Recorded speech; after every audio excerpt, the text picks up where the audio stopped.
What's the meaning of allspice?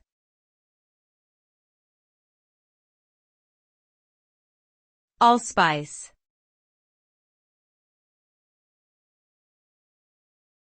Allspice.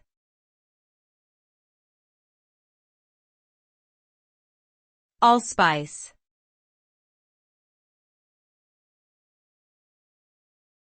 Allspice.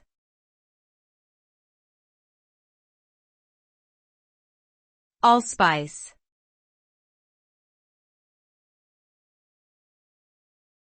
Allspice is a spice made from the dried berries of the Pimenta dioica plant, which is native to Central America. The name allspice comes from the fact that the berries taste like a combination of cinnamon, cloves, and nutmeg, giving it a warm, spicy flavor. It's commonly used in Caribbean and Latin American cooking for dishes like jerk chicken and mole sauces, as well as in baking for desserts like pumpkin pie.